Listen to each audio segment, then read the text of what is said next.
The Russian Federation, expelled in April last year, was not returned to the UN Human Rights Council. Despite Moscow's attempts to gain the seat, the Human Rights Council insisted on isolating the federation because it openly continues to commit massive war crimes.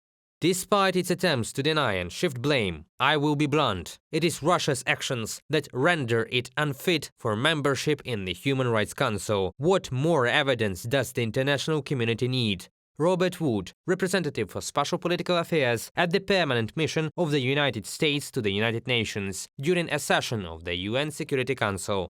Last year, the General Assembly temporarily expelled the Russian Federation from the UN Human Rights Council due to the full-scale aggression against Ukraine. Russia systematically violates the rights of millions of Ukrainian citizens. Thus, in the temporarily occupied territories, the invaders use terror to force people to Russian citizenship, blackmail disloyal Ukrainians, depriving them of access to basic needs. The situation in the Federation itself is no better. There is persecution of dissidents, opposition politicians, journalists, lawyers and human rights activists. There are prison terms for posts on social networks or careless statements.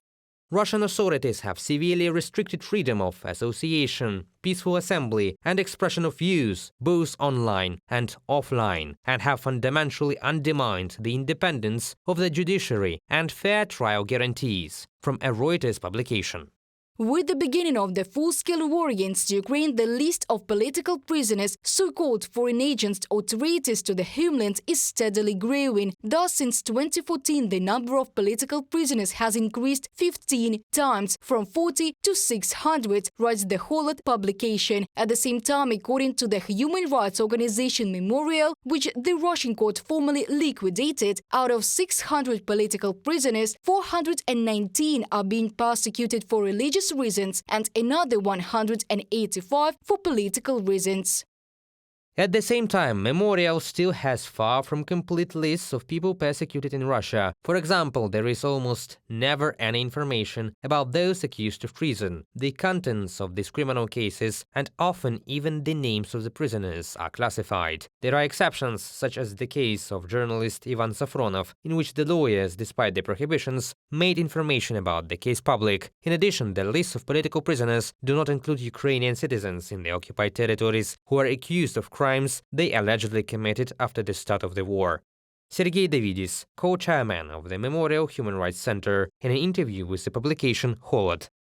Let us recall that in October last year, the UN Human Rights Committee called on the Federation to completely repeal laws that violate freedom of speech. First of all, we are talking about the repressive laws adopted by the Kremlin since the beginning of Russia's full-scale war against Ukraine, namely criminal articles on fakes and discrediting the Russian armed forces, the law on foreign agents and undesirable organizations.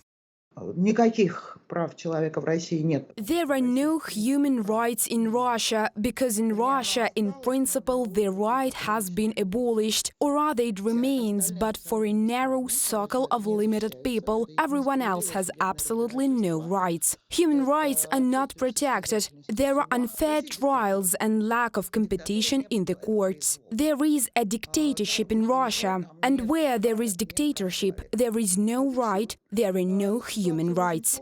And from March the 16th, 2022, hopes for help from the European Court of Human Rights disappeared. After all, the Federation was expelled from the Council of Europe, which meant Russia's withdrawal from the jurisdiction of the ECHR.